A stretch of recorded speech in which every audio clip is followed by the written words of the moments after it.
What's going on, YouTube? Welcome back to Hockey Stick Talk Nation with me, Dan, and my two special guests tonight from Checking From Behind. We have Zach and we have Preston. What's going on, guys? Thanks for coming tonight. Yeah, no problem. Thanks for having us on. We're excited. Yeah, thank you. What's up? Yeah, go ahead. Yeah, thank you for having us on here on a Friday night at about 8 o'clock. Yeah, I'm excited to get into things. Just bear with me a little bit. We're not used to the live streaming thing for this, so it might be a little bit weird for us at first. It's all good. Just be yourselves. Like I tell everyone, it's just like you're at an East Coast kitchen party and you're sitting around the table and we're going to banter about some hockey. Sounds good to me. Love it. We'll just give a quick shout to everyone who's popping into the chat. We have Dewey Thacker. What's going on, Dewey? We have Zach's Collections in here. We have my good friend and good friend from across the pond. We have Goza. He's the second biggest Rangers fan I know. We have Budget Rips. And that is it for right now. We'll shout out everyone else who keeps popping in. But, so as we do, we'll go right in and thank our sponsor of today's show and every show. And that is Tsunami Hockeycards. If you guys are looking for singles or PC players that you collect, go check out Tsunami Sportscards on eBay. If you use the code DMHockey88, you save 25% off on your first purchase. And also check them out on Whatnot there as well. And tell them I sent you, and you might even get a discount over there as well. Shout out to Barry for stopping in. Thanks, Barry. And we'll dive right in here to our news. So it'll be great to hear your guys' perspectives on the news here as well, and on the Four Nations Cup there too. I know you guys talk about all things hockey, but do you guys have any specific teams that you like? Well, I'm actually a season ticket holder for the Buffalo Sabres, so we're both Buffalo-based, so big Sabres fans. Awesome. Unfortunately. Yeah, we've had to deal with a lot in our lives as being Sabres fans, but, we're loyal.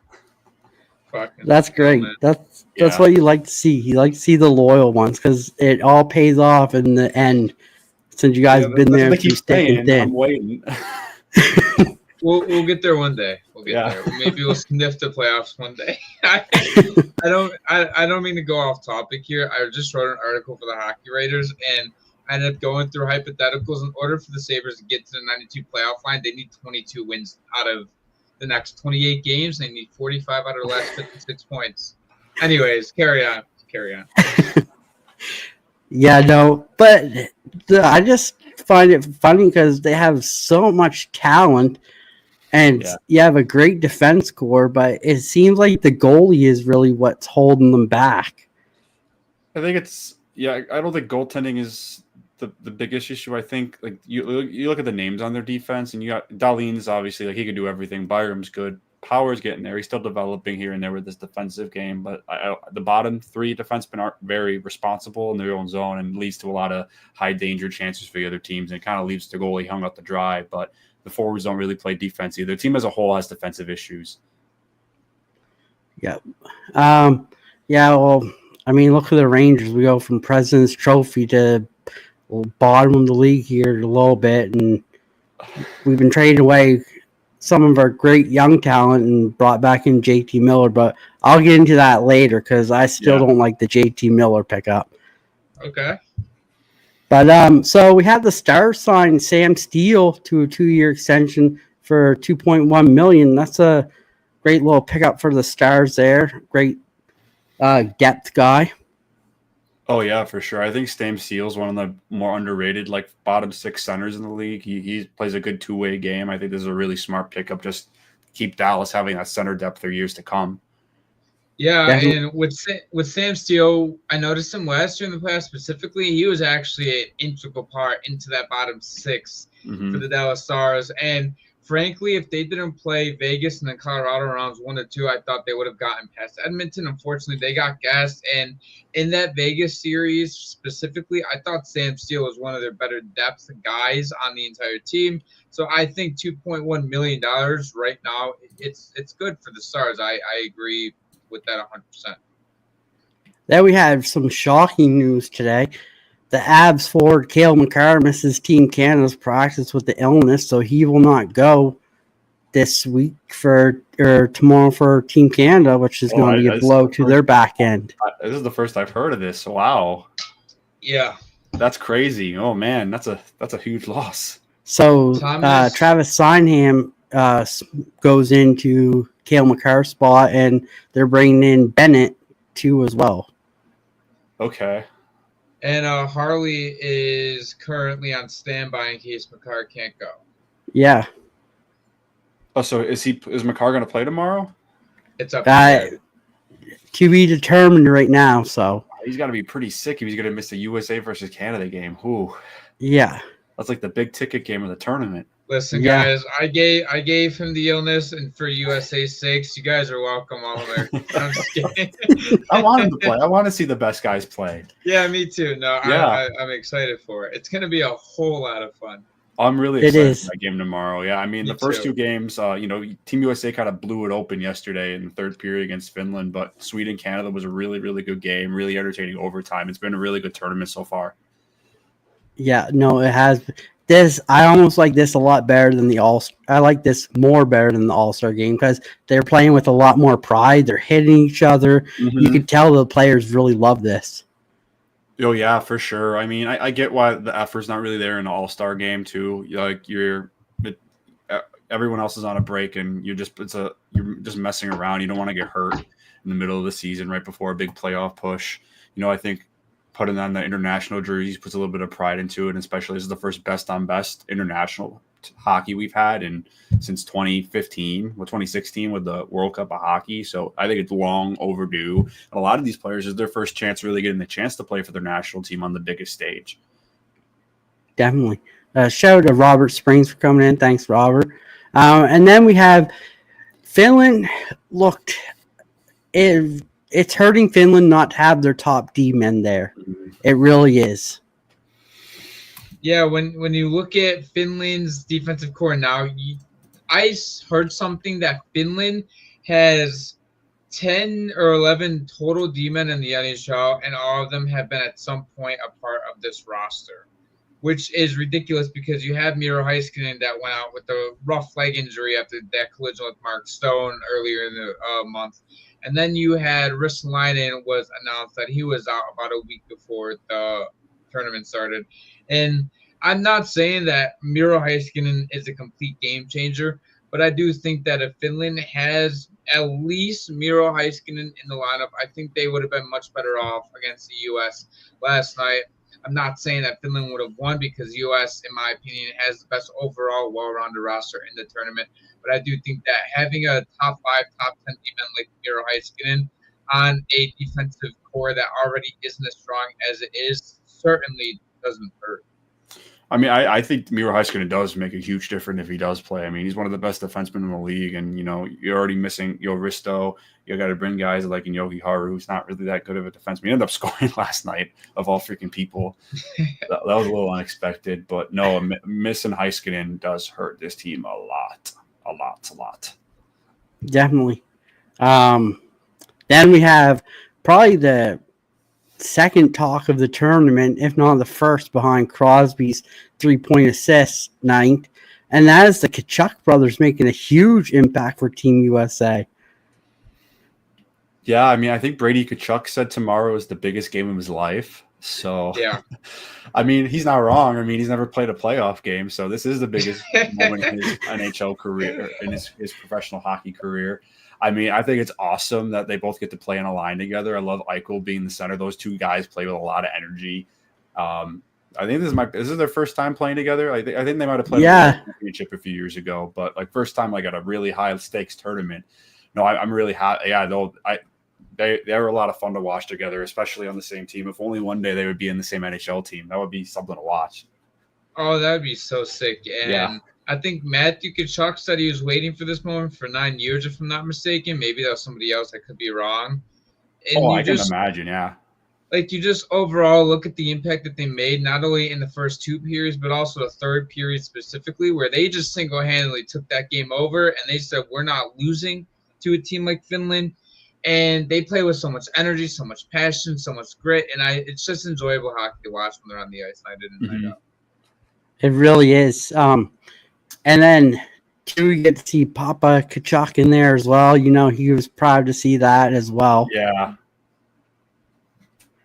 Shout out Christopher Works. Thanks for coming in. And then we have Crosby all over the ice setting up teammates, all 3 goals. And on top of that, he hasn't played for, 2 weeks now? So this is his first, action since then. Yeah, no, Crosby looked really, really good, in that first game. I saw this crazy stat, Canada hasn't lost a game where he, has a jersey on since, the 2010 Olympics. Which is insane. Yeah, he's 21-0 when he wears the C for Canada. That's crazy. I mean, that pass he had to McKinnon for the first goal, the backhand, no look, backdoor power play pass. Oh, that was nasty. That pass was absolutely disgusting. And those 3 players in practice ended up working on that same exact play. But Crosby in practice didn't do the entire spin, pass it in between the defender's legs on his backhand to McKinnon. He served that pass on a silver goddamn platter for McKinnon, and he just buried it home.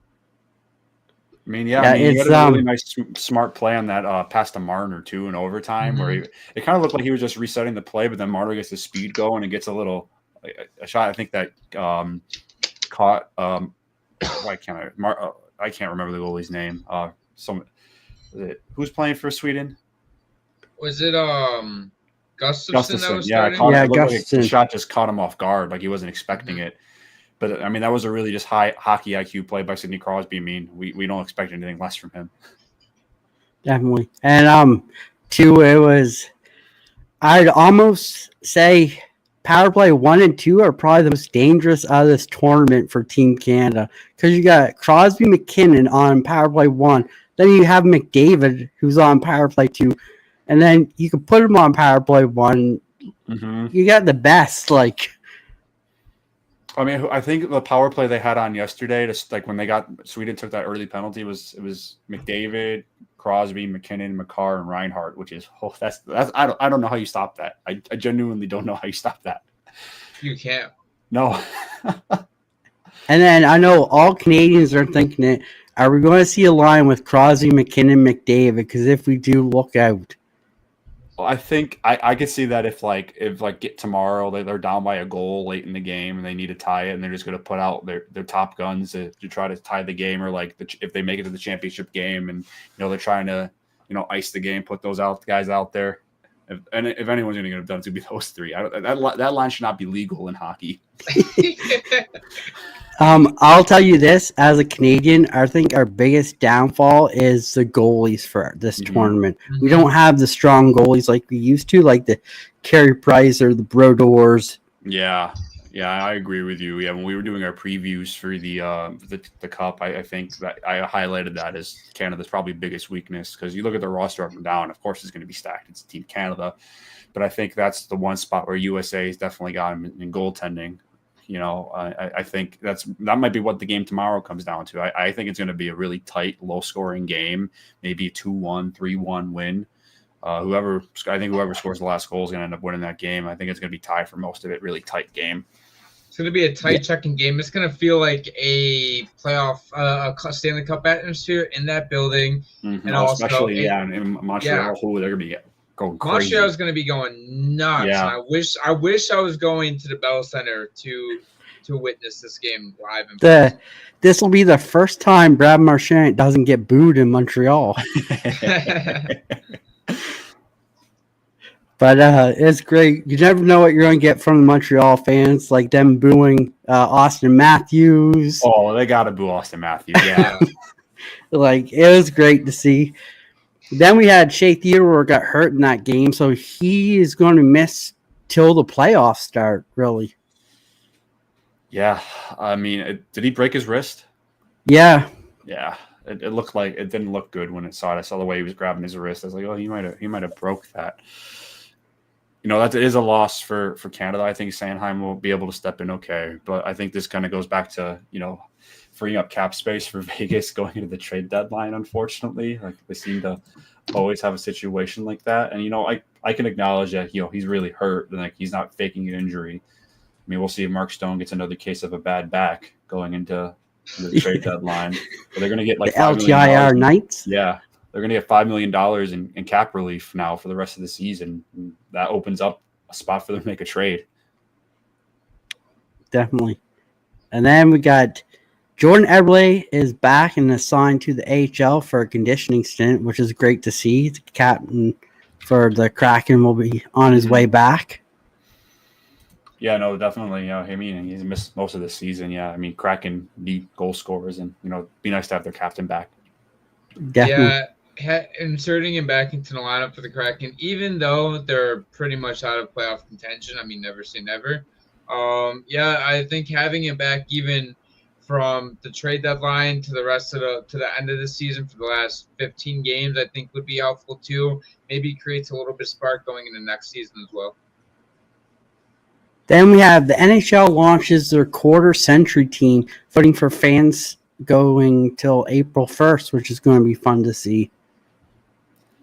Yeah, no, I have a feeling like, is it just a starting lineup and a goalie?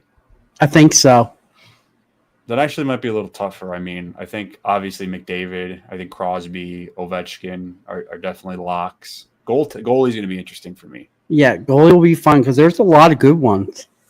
Yeah, I mean, Carey Price, Marty Brodeur, Luongo, Connor Hellebuck with just his regular season dominance can definitely, have some contention in there. A lot of really good goalies. It's going to be tough just to pick one. If it's not Carey Price, what are we doing? Personally, I don't know, man. I mean, maybe Jonathan Quick or Henrik Lundqvist. We got to remember it's from 2000 to 2025, and like Marty Brodeur was the best goalie in the league for like 10 to 15 of those years. Mm-hmm. He won 2 Stanley Cups in that span too, almost won 3. And you can't knock out Fleury there either. Yeah, I didn't even mention Fleury. Yeah, like a lot. I don't know how you choose one goalie. I have a feeling. I mean, I wouldn't shock me if Carey Price won just because the Montreal fans are so passionate and they're going to flood the voting system to make sure their guy gets in. I mean, not that he doesn't deserve to be on there. Yeah, no, definitely. And then we had a great thing that happened in my neck of the woods here in the QMJHL, and they renamed the Rookie of the Year trophy after Sidney Crosby, which is great to see. That's gotta be so cool for Crosby. Like he's on the kind of like the golden era of his career. I can't think of any player like that's more deserving of something like that than him, though. Like literally, he's accomplished everything you could possibly accomplish as a player in the league. That's awesome.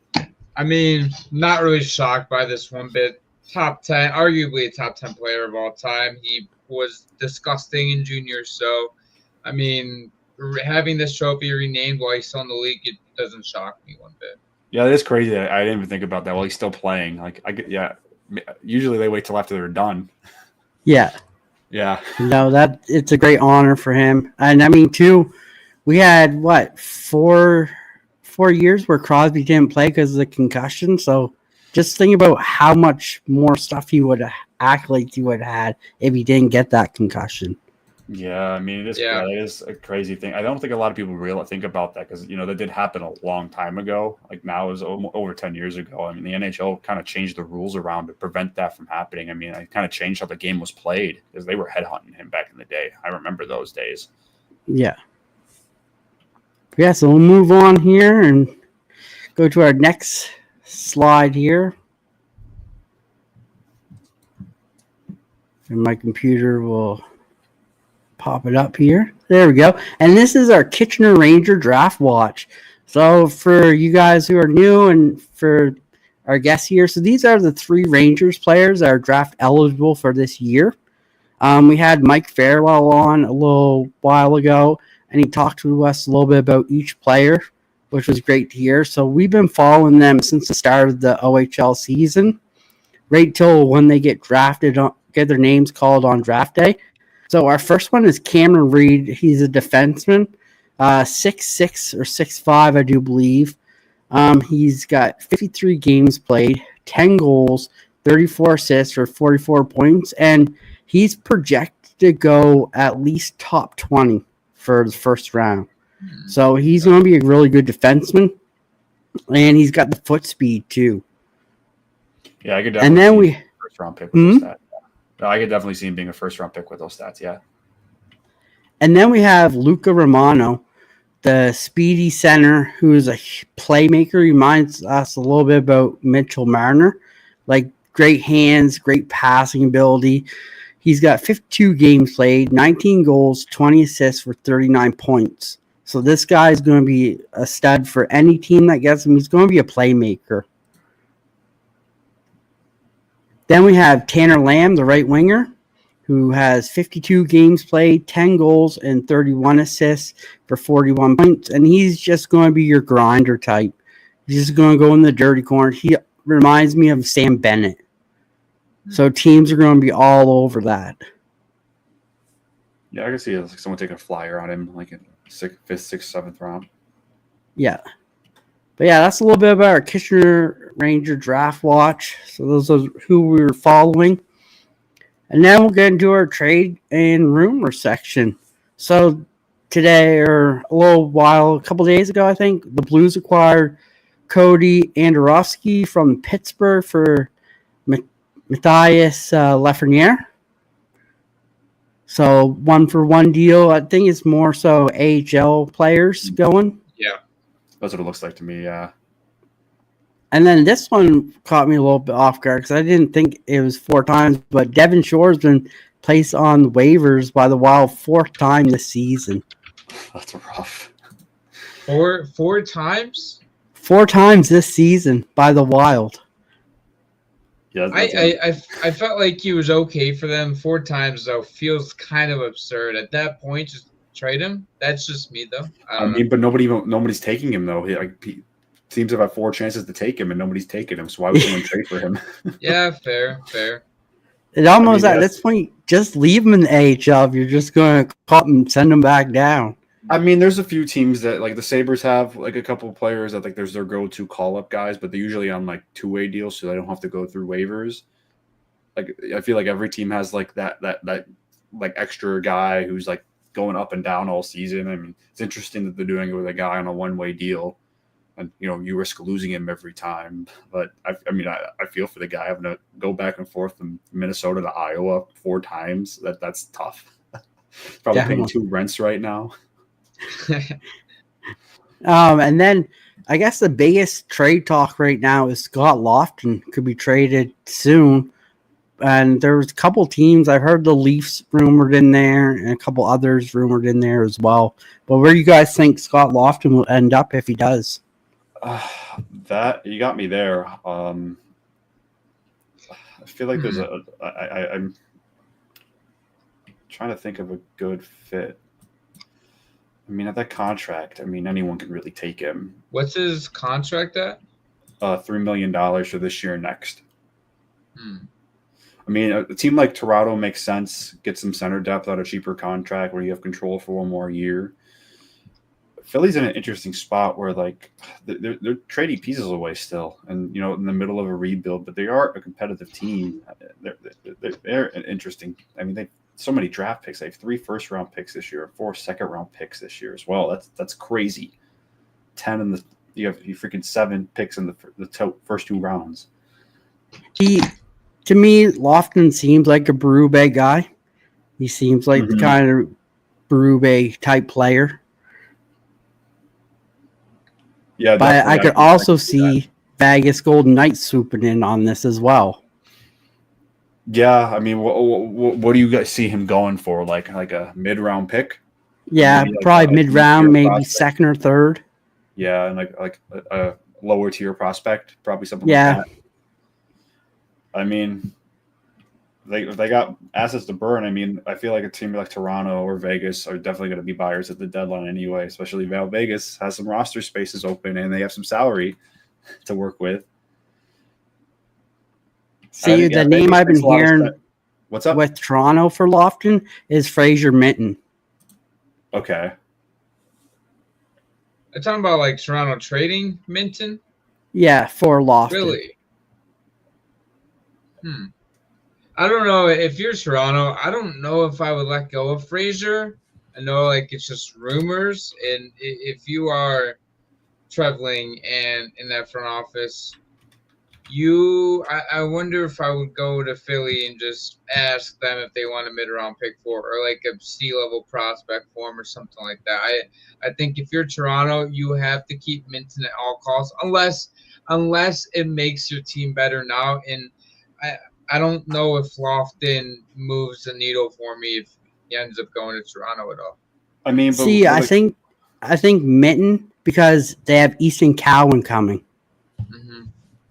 So I think they want to make that spot for Easton Cowan for when he's up and coming. I mean, and you also got to remember with like a team like Toronto that they're all in to win right now, and Well, yeah, but like, Min's the guy that's gonna he'll fill in, or he's mainly an AHL player right now, but he's probably a year or two away from being full time in the league. But if they can get a guy like Scott Lawton to help him win a cup now, I think they just do that trade, because Toronto is one of the few teams I could see winning a Stanley Cup this year, and you do whatever it takes to win. I just don't know if you're going to trade Minton, do it for somebody else that's going to bring value to your lineup. I'm not saying Lofton is some AHL player that just is in the NHL because like the Flyers need him in the end. No, it's not that. I just think that there's other, like Vegas, for example. I think Colorado could use a guy like Lofton too, and maybe a team out west like Winnipeg too that, not necessarily needs a big fish because they already have Mark Scheifele, Kyle Connor, Nikolai Ehlers, etc. And then fill that guy in the bottom six. And like, let's say Toronto does trade Minton for Lofton. I'd want something else back with Lofton. Well, you're acting like Lawton's like not a good player though. No, I'm not. No, okay, no. This is me comparing him to Minton because I think Minton's like a B-level prospect. And I think if you just did, let's do 1-for-1, for example. If you did Minton for Lofton, I think Philly wins that trade 9 times out of 10. To be real with you, and maybe I'm overvaluing Fraser Minton, but I just think that like if you're Toronto, and I get your all in mentality, but you can't be trading one of your better prospects for a third liner or a fourth line for a liner. In my opinion, that's just me though. I mean, you're also getting like leadership there with Lawton too. He is the assistant captain on the Flyers. They have John Tavares for that, and they have Nylander. Okay, it doesn't hurt to have more veterans on your team. I don't get why you're disrespecting him so much. I'm not disrespecting him, but if you trade Minton, get something else back from the Flyers besides Lofton. I think Minton has the upside, and you can trade him away from Philly for something more, especially if they want to get rid of Lofton so bad. We'll see what happens. And then we have a great story, and that's Natalie Spooner returned on Tuesday for the PWHL, which is great to see. That's cool. I don't really follow the PWHL as much as I should. Yeah, it was a big hit. She was pregnant there. She was out since last year, and she finally made her return, which is great. She withdrew because she was pregnant. Okay. And then we got this guy who I don't know how many chances this guy's going to get, and that's Jesse Puljujarvi signed a tryout deal with the Checkers. Like, I think it's done. Jesse, it's done. Yeah. Pan out in Edmonton. He's had multiple chances since Edmonton. He was on the Pittsburgh Penguins roster to start the year.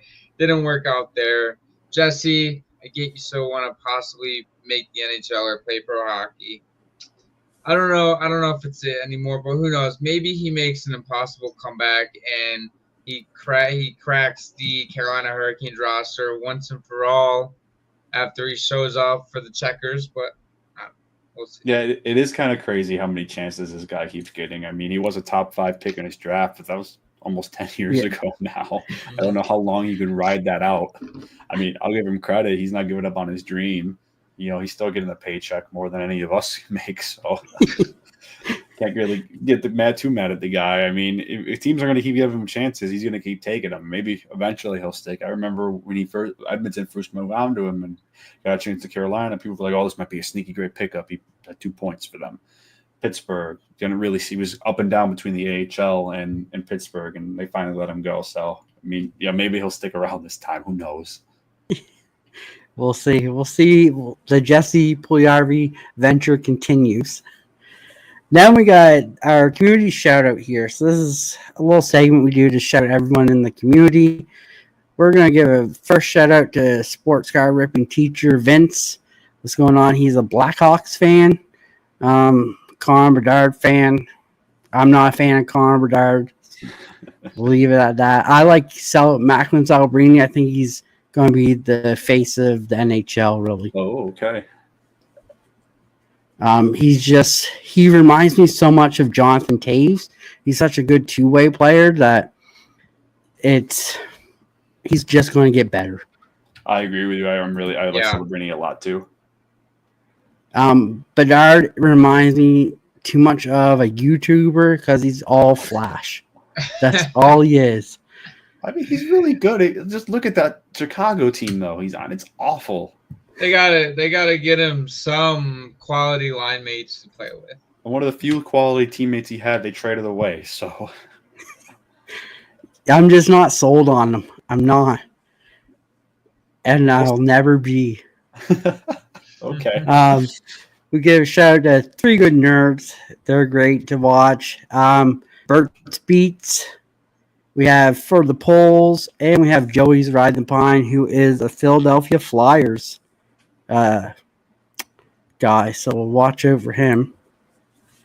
And then we go into our last slide here, and this is all about you guys, the Check From Behind podcast. So I have you guys' Discord link, your TikTok, your Instagram, and your YouTube channel. So all my people in chat, make sure you guys go over, sub them up, give them a like, watch the videos. I appreciate it, and I know these guys are appreciate it too.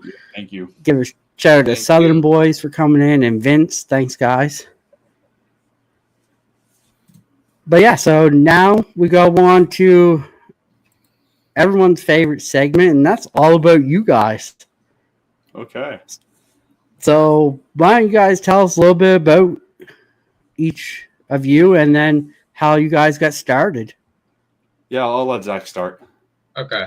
Yeah, so do you want me to start right from the beginning then and go through? Because, I mean, I can go a little bit on a tangent.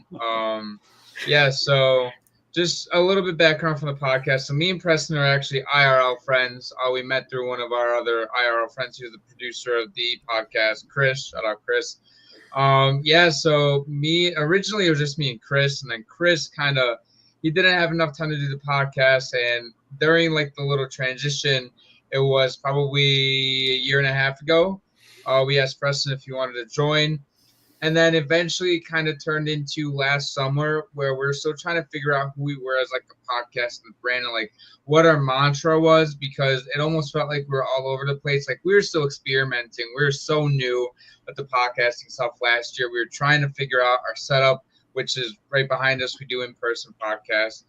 We wanted to make sure we had the right equipment before we fully we were like, you know what, like let's just go all in on this thing. And eventually we decided to, and then it was probably around the draft or so where it ended up becoming just me and Preston when we ended up just getting our new equipment in and our new studio. And I ended up remodeling this room just so that we have like a little extra space to work in, whether it's just like the hangout, whether it's to record on most nights.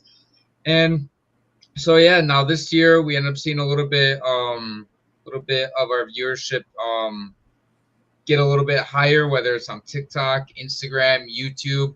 And yeah, that's kind of a little bit of the background behind the podcast. We've been around the game our entire lives, and we felt like, you know what, it's not going to hurt us to just talk about hockey, which we do almost every day anyways. And if it amounts to something, that's sick. But at the end of the day, we're doing this for fun because we enjoy the game and we want to be informative to people that don't really have the accessibility to certain stuff. Awesome. Yeah, I guess I'll just go into a little bit of my background. So I've been like a lifelong hockey fan. I've played hockey since I was 5 years old. So, I've been around the game like literally my whole life. So I've coached, I've played different levels. Kind of away from it now, just from the skating aspect of it. Just life gets in the way sometimes, a little busy. I try to skate when I can. Yeah, but yeah, like Zach said, about a year and a half ago, he approached me about, maybe coming on the podcast. It's been a lot of fun. Definitely had some ups and downs. We had some rough patches here and there, but I feel like we got into a really good spot where me and Zach can really kind of flow together well on our podcast, and we kind of understand each other better now. And it's a free excuse to talk about hockey a couple times a week. So why am I not going to take that, right? Exactly. Definitely. Yeah, I also coach and play hockey too as well, so I understand where you're coming from. That's why my shows are only on Friday, because every other day I'm at the rink. From Monday to Friday, I'm at the rink, coaching or playing or watching hockey. I'm always there. But so I asked this question to every one of my guests, and we got 2 of you, so this will be great to see if your guys' answers coincide or if they differ. But I always ask, what is your Mount Rushmore of NHL players, new or old? Ooh, that's like I've never thought of this before. Yeah, of all time. It can be newer or older players, or if you want to just keep it old or new, it's up to you. Can I go first? Sure. Okay. I'm gonna leave. I'll do a separate one for goalies because I think it's hard to throw goalies in there with skaters. So with my skaters, I'm going Wayne Gretzky, Connor McDavid, Sidney Crosby. You know what? No, actually, no. Sorry. Scratch that. We're going Wayne Gretzky. We're going Lemieux. We're going Yager, and we're going Crosby. Those are my 4. And then for goaltenders is tougher because I'm not a big goaltender guy. I mean, I think you do have to throw Dominic Hasek on there. That's one. I think Fleury and Brodeur are going to be the other 2 guys. And that 4th guy's tough because you can throw maybe a guy like Lafleur in, who played for the Canadiens, part of those dynasties back in the mid-1900s. You can throw a Jonathan Quick or maybe Carey Price. I'm gonna go. I am gonna go Lafleur though. I think that is Patrick Waugh. Oh my God. I heard him say Jonathan Quick, and I was like, he's going to say Jonathan Quick, but not Patrick Waugh. Oh, my God. I'm not going to lie. I'm kind of shocked that I ended up remembering Lafleur's name before Patrick Waugh. Oh, my goodness. Yeah, you can throw Patrick Waugh on there, too. Why not? Okay. I guess with mine, I'm going to go probably a little bit more old school. Obviously, Wayne Gretzky, greatest player of all time. This one's kind of this is my dad's favorite player, Bobby Orr, arguably one of the best defensemen of all time. Scored one of the most iconic goals in NHL history. One of the greatest pictures in any sport, I think, in history of all sports. And then these last 2 are tough because I want to honor guys who have done it forever. I feel like Gordie Howe is like one of the biggest names of just the history of hockey, and you can't really tell the story about he's Mr. Hockey for a reason. And I feel like Gordie Howe needs to be thrown in that conversation. And that 4th one, that's really, really, really, really tough. Like there's a lot of players I want to throw in, so I'll just do a personal one. One of my favorite players of all time is Alex Ovechkin. He's going to break Wayne Gretzky's all-time scoring record, which just the fact that we're having a conversation about one of Wayne Gretzky's records being broken is insane, and the fact that he's going to break it is even crazier. So I got to shout out Ovi for breaking an unbreakable record. Awesome. So, Zach, just so you know, you're the second guest who's put Dominic Hasek in their Mount Rushmore of all the guests I've had. So, congrats on that, because I love the Dominator. Oh, he's great. Yeah. To be honest, it doesn't. I know Patrick Waugh is like a main staple in all NHL, like goaltenders, like greatest goaltender of all time talk. Sometimes it gets to me because I don't really remember much hockey outside of what I'm told and what I see from like before 2010 or so, maybe even 2012, because I'm so damn young. And Preston's not super older than me, but I mean, it feels like his knowledge sometimes is more than mine. So. Awesome. Yeah, Dominic Hasek, I feel like doesn't get enough talk as he should. I mean, I still think the biggest accomplishment he ever had in his career was when he stole a gold medal in the 1998 Olympics, which for I believe it's the only gold medal the Czech has ever won in the Olympics. I don't even know if they've gotten back to the gold since then. So, and he's the reason why they won that. Really underrated achievement of his career. Yeah, definitely. Shout out to Dig It for coming in. So now, my next big question for you guys: who is your favorite player, past and present? Past and present. Okay. So I'll go first this time because Zach, I think I already said my favorite current player is Ovechkin. I'm a Sabres fan, but I do have an OV jersey. He's been playing in the NHL as long as I've been watching hockey. He's just been super consistent his whole career, and it's been a real pleasure to watch. And then retired players. This one's a little tougher. I'm trying to think of guys. I'll just go with my home team pick, and that's Ryan Miller. Just the combination of him being so good for such a long time, and and having Rick Jeanneret, calling a lot of those plays when he goes like the Miller. It just fills me with like so many good memories of watching hockey as a kid. So yeah, probably Ryan Miller. This one is tough for me because Dan, you don't know, but Preston knows, is I love to pick different players seamlessly every week that I'm like, this player is like my favorite player at the time. I'm going to be a little bit homer with both of these. I'm going to go Dylan Cousins of the Sabres. I think he is my favorite player. I became a fan of him after he ended up fighting, I think it was Ryan Lindgren his rookie year, and I was like, this kid might be a future assistant captain, at least on the team. He is one, except Dylan Cousins has not been good since he got knocked out by Hathaway, basically. And then all time, easily by far, Thomas Vanek. I grew up idolizing that dude. When I played hockey when I was younger, I wanted to be Vanek. I had his jerseys. I had his T-shirt when I was a young little kid. And yeah, I was in front of the net like him, and I idolized that dude like there was no tomorrow. So awesome. So I'll tell you guys mine. So mine is I'm a huge Jordan Eberle fan. Huge. Okay. Oh. So that is my present. My past is Brian Leach. I love Brian Leach. He was such a good defenseman for the Rangers. He was who I was when I played minor hockey. I was like, I'm Brian Leach. That's I cool. love that. Yeah. But those are my two, past and present.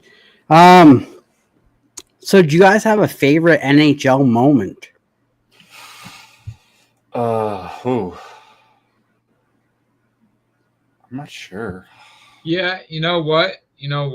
I think I might have it off the top of my head. You know what? This is going to be really odd. I have two of them. The first one is going to be the Blues winning the Cup when just them being my second team with my dad and everything, being at the house, seeing the joy on his face, I thought was really, really cool. And that entire season going from the 32nd ranked team in the league, January 1st, Cup champion was sick. And then this is going to be really, really odd because I just brought up Thomas Vanek. I will never forget when he had a 6-point night against the Boston Bruins back in 2011 or 2012 or something like that. I was at my step grandmother's house, and we're watching the game. It was a 7:00 game. I think it was in Boston, if I'm not mistaken. I was wearing my Vanek T-shirt that I had, and I mean, I know it's kind of weird to be memorable, but I remember that like night and day. Well, it's like a core hockey memory for you. You're never going to forget that. Yeah, exactly. Man, that's a tough question. I don't know if I have like any one singular moment. One that kind of stands out to me just because it was like a shocking situation was my second favorite team to cheer for is unfortunately the Columbus Blue Jackets. I really know how to pick good teams to cheer for. So, but this is when they shocked the Lightning and swept them. when Lightning at that point had the greatest regular season in NHL history. And I remember watching game 1 in that series, and I think Tampa went up 2-0 or 3-0 right away. I was like, oh, that was a good series. Columbus is going to get killed. And then they came back and won that game, kicked their butts in game 2 and 3. And I remember watching game 4, I could feel the energy from the TV of the crowd. And it was such an electric game. And it was just that was the first time they ever won a playoff series too in their history. But it was just a really, really, really cool moment. And I don't think I'll ever forget that. That's awesome. Yeah. I find the small market teams always have the best playoff turnout when they make the playoffs. Oh, for sure. Yeah. But yeah, next one is, do you guys have any other hobbies besides like talking sports? Like, do you guys collect cards? Do you collect jerseys? I see you got jersey collections back there. Like, you guys have any other hobbies? Oh yeah, I'm a big gamer. I have a pretty big gaming collection.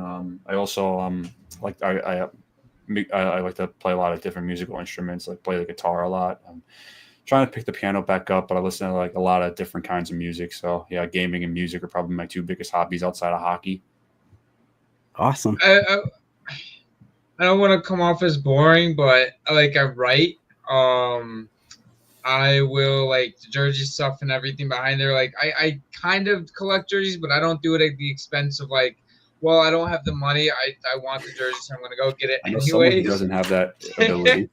Yeah, but if I did have the money, I definitely would throw more jerseys up there. Like I love Utah's jerseys at the moment. I want a Seth Jarvis jersey at some point. So I mean, I guess like I am starting to become a jersey collector the more and more that I get into the creating content with it. But yeah, I really, really enjoy writing a lot. Do you get jealous when you watch the hockey guys videos and see all his jerseys in the background? No, I'm not that crazy with it. I don't even know. I don't even know how he does that. It's got to be like a million degrees in that room with all the freaking jerseys in there. That's nuts. He has like 5 feet of airspace. Yeah, I know. Yes, no, that is awesome. So you guys told us a little bit about your second team. So who on your second teams was your favorite player? Okay.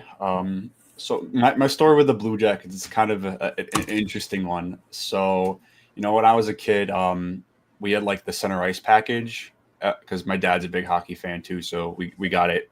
So like I would just be bored like during like when I was like in middle school, and I would just put on random hockey games. And this is when Blue Jackets are real bad, like bottom 5 team every year. And I remember me and my sister used to watch them, cheering for them when they would like win, because we would like be making fun of them because they would be so bad. And after a while, it just kind of got attached to them. But I think probably my favorite player from the Blue Jackets, I remember when they traded for Sergei Bobrovsky. That's when they really started to turn things around, and he was so good. I think he probably played the best hockey of his career when he was in Columbus. Definitely. Yeah, I'm gonna go with St. Louis, and Vladimir Tarasenko was another guy that kind of, it was like almost it was not even close to how much I liked him over other guys. And I know there were some other players that definitely, like I think Shen maybe was on the team back then. There was oh my god, it was Tarasenko, and then there was David Backes when I first started getting into the Blues. I enjoyed, but there's just something about the Russian sniper, and I think I used to call him the Russian Snipe Show or something like that with me and one of my cousins. Tarasenko, right? Yeah, Tarasenko Show. And I ended up getting a jersey back in the early 2010s of him, and ever since then he's been one of my favorite players outside of the Sabres in the entire league. Awesome. So now let's get your guys' thoughts on some of the trades that happened past. So I had Neil, as you guys know, who's a great hockey guy to talk to, and we still think probably the best trade acquisition right now by far is what Calgary did with Philadelphia, bringing in Morgan Frost and Joe Farabee. Yeah, I thought that was a really smart trade for the Flames. Just all in all, it kind of caught me off guard because I didn't even know those were 2 guys that were like available.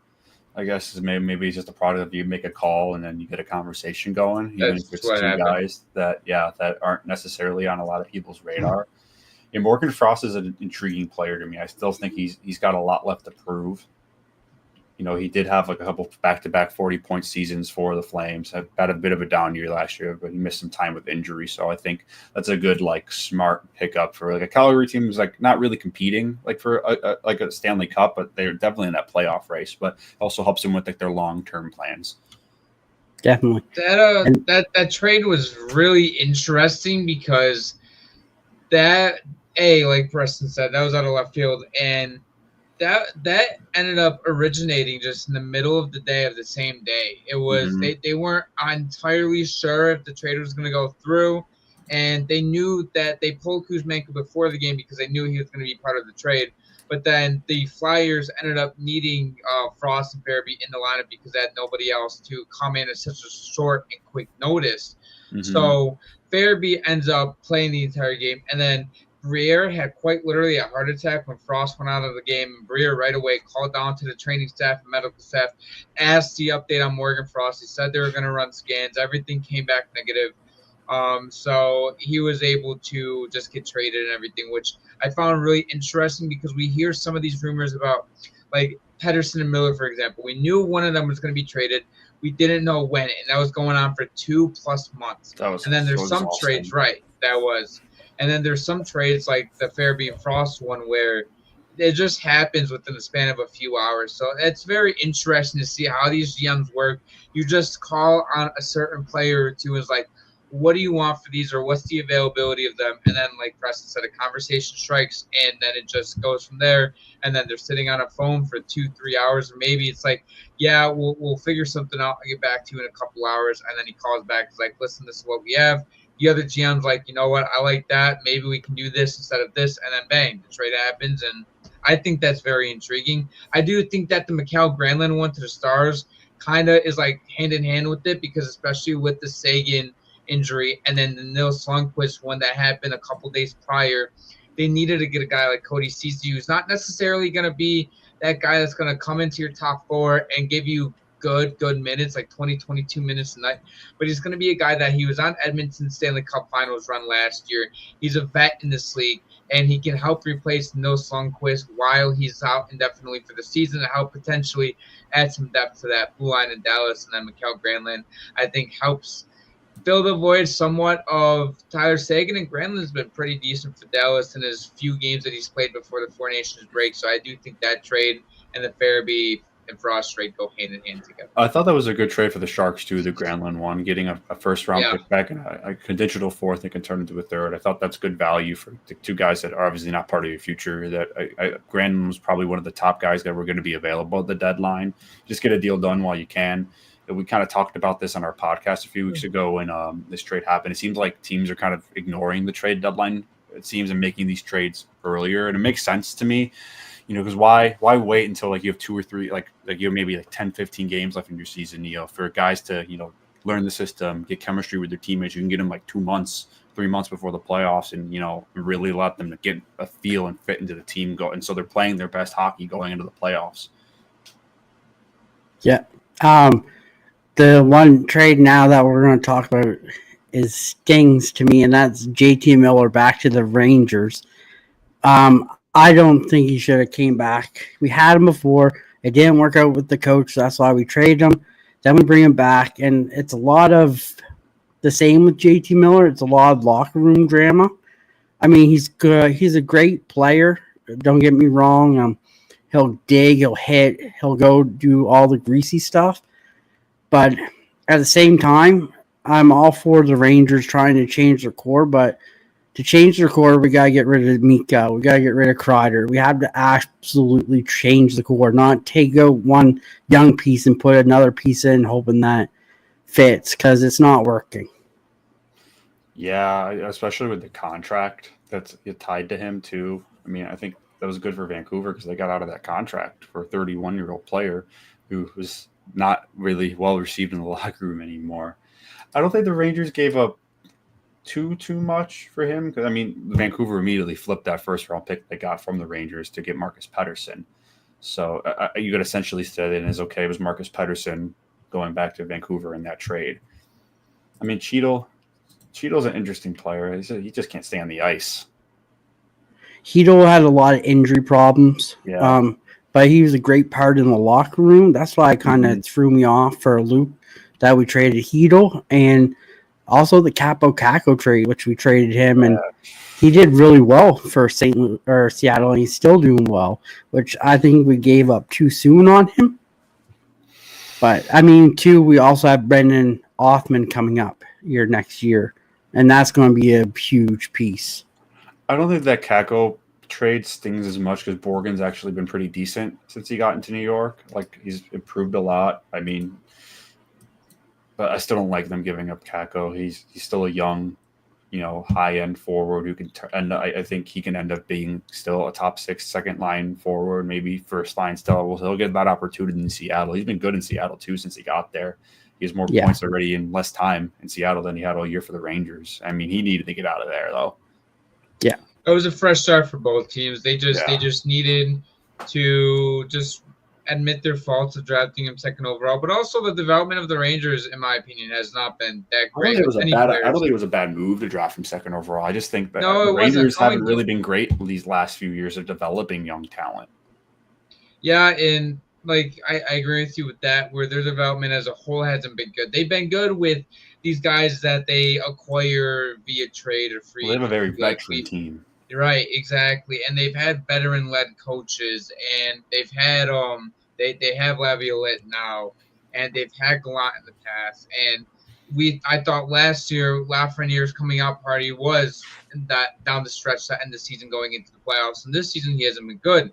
And I don't know if I want to blame that on Laffy. I don't know if I want to blame that on development. Maybe a little bit of both, because we are seeing what is happening with Kakko in Seattle right now, and who knows, maybe Hedel in Vancouver, he goes absolutely berserk and he plays well too.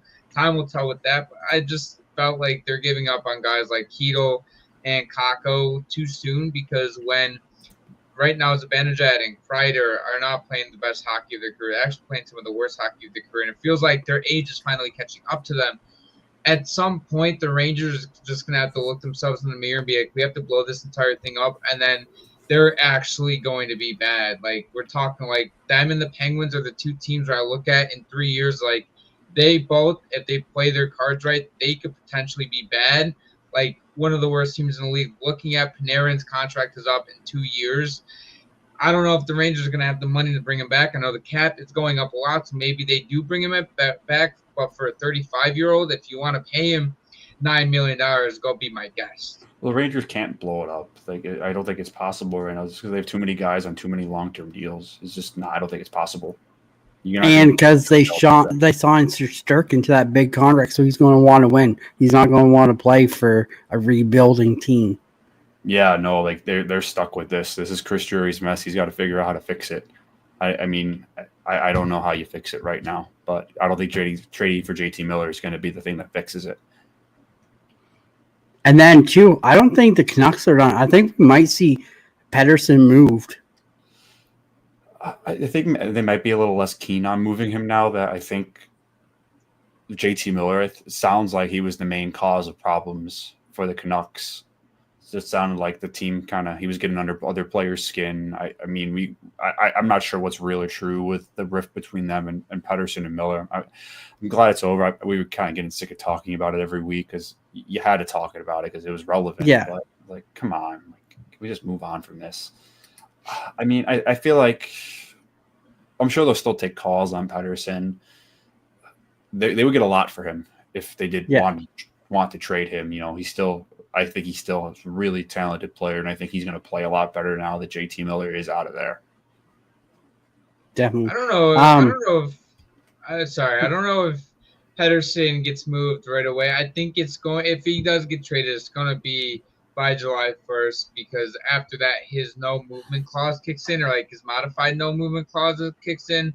So if he's going to get traded, it's going to be before the 1st. If not, he's going to be a Canucks long-term at this point. And it feels like the Canucks have kind of chosen their guy already in Vancouver between Pettersson and Miller. And they chose to ship off Miller, a 31-year-old guy who, it feels like he's on the wrong side of 30 at this point. He's going to start declining soon. You saw the Canucks made a choice last year signing Pettersson to the 7-8 year extension. And understanding that they can't give up on the guy that they want to build the franchise around. And now you have Pettersson being the sole number one guy in the forward group in Vancouver, pairing it with Quinn Hughes. And now the Canucks just need to figure out how to build around those two guys. And I think that they are in a better spot now than they were a month ago, even when they had Miller on the team. So I know you guys are both Buffalo fans, so I got a question for you. What would you like to see your Sabres do at the trade deadline? I mean, I hope Kevin Adams isn't the GM going into the trade deadline. I think he needs to go. I mean, yeah. I know Dylan Cousins' name has been in trade rumors for months. It seems like every team in the league has called the Sabres about him. I feel like if they haven't moved him yet, I find it hard to believe that they're going to move him at the deadline, because the time that would have made sense for me to trade him is when Pettersson was definitely available, because it was either we're trading JT Miller or we're trading Pettersson. And I heard the Sabres did have some pretty serious talks with the Canucks about Pettersson. Maybe if he is still available, they revisit that, a little bit closer to the deadline. That still sounds like a summer kind of thing to me, though. Like after the season, you'll see if Pettersson plays better now that Miller's gone. I don't really know, because the Sabres are in a weird spot where they have a lot of prospects. They could trade a lot of the prospects. They all can't play. But they still have so many holes on the roster defensively. Their bottom six isn't very good. Yeah, I don't really see them making any really big moves unless they do like another shocker trade like last year when they did Middlestat for Byram 1-for-1. Yeah, I don't think the Sabres are going to go into this at sole sellers or sole buyers. If they do make any big moves, they're probably going to do it in the offseason. And I think you do have a couple trade candidates like Cousins. I've seen Alex I think Zucker will get a lot of interest. Zucker will. I think Zucker could get you a high draft pick or possibly players. But he's expressed interest in wanting to re-sign with the team. I've seen Byram's name thrown in there too. I think the Sabres are leaning towards extending him. But at the same time, without Dahlin, dude has not played great hockey this season, to say the least. But I don't think you go out there and trade Byram just because you don't want to pay him. That's losing hockey right there. It's just how you lose in professional sports. And if you end up trading Byram because you don't want to pay him whatever money he's asking for, let's say you trade him to a contender, now he becomes a number one defenseman on a cup contending team, or maybe even he's a number two defenseman, but he's on a cup winning team too, like he was in Colorado. So, we'll see. One thing I'd like them to do, and it's kind of made me angry the last few years that they haven't done this, is be like a facilitator in trades, maybe take on some dead cap for the rest of the year. They have almost $8 million in cap space, pick up a couple of draft picks. If you just hold on to the dead cap for this year and just allow some teams really tight to the cap to make some moves and maybe get a fourth, fifth, or sixth round, just take the free picks. I think that's one that's an easy way to build draft capital. And you don't even necessarily need to make those picks. You can put them in as pieces and do a bigger trade.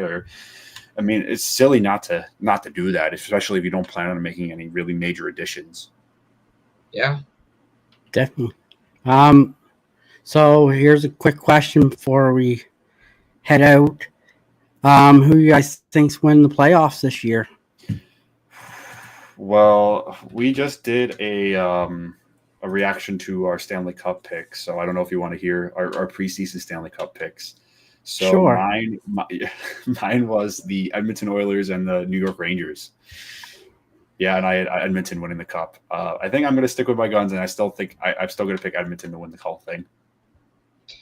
Yeah, I'm a very interesting choice. Who went out of the West, Dallas, out of the East, New Jersey, and then Dallas wins the Cup. I think this is the year that Dallas finally does it. They have the roster, and as Preston knows, these are two teams that I have fallen in love with over the past season, and I think that the Devils have what it takes. I thought Markstrom is going to be a difference maker from the playoffs. He can. We'll see what happens, because there's a lot of teams out of the East, like Florida, Toronto, Washington, that are strong. So. Definitely. I like the Dallas because I think they had a steal in that draft with Wyatt Johnson, who just came on and tore everything up. Yeah. And I think he is going to be great for futures to come. Same with Logan Stankoven. They have two studs right there. Yeah, they have a really good mix of veteran players and young players that are playing really well, and they have really good goal. They have probably one of the most complete rosters in the league. And I call Dallas the San Antonio Spurs of the NHL because they know how to draft. They find all these diamonds in the rough late in the draft. Like Wyatt Johnson, no one had video on him. They took him and boom, like out of nowhere. Well, I mean, they do have like one of the best GMs in the league too, Jim Nell. He knows what he's doing. Yeah. Dude's an absolute baller. Yeah. But thank you guys for coming tonight. I appreciate it. And it was great to talk some hockey with you, Zach and Preston. Yeah, thanks for having us. Thank you. Hopefully we can have you guys on again some point if you guys are interested. Yeah, for sure. Yes, Yeah. sir. And I don't know if you watch the show, but we have a tradition here. Okay. So it is tradition that the guests close out their show the same as they would close out their own show. Okay. So am I going then, Preston? Yeah, go for it. You're the one that always does our outro. Yeah. All right, sweet. Thank you guys for tuning in to today's live stream. If you guys enjoy all of our content, head down to the description. Go follow all three of us on all of our socials. We appreciate you guys being here, and we'll see you guys in the next live stream. Thanks, guys. And next Friday, we have Kai coming on, so stay tuned for that. And then the Friday after, we have Seth from Locked On Wild, so stay tuned for that. And like again, thank you, Zach and Preston. Your links are in the description. Also, their link is in the chat there, so you can click it. Go sub them up, give them a like, watch their videos, tell them I sent you over there, and let's support each other. And until then, this is Dan from Hockey Stick Talk Nation. This is Zach and Preston, and we thank you guys for tuning in tonight, and have a great one.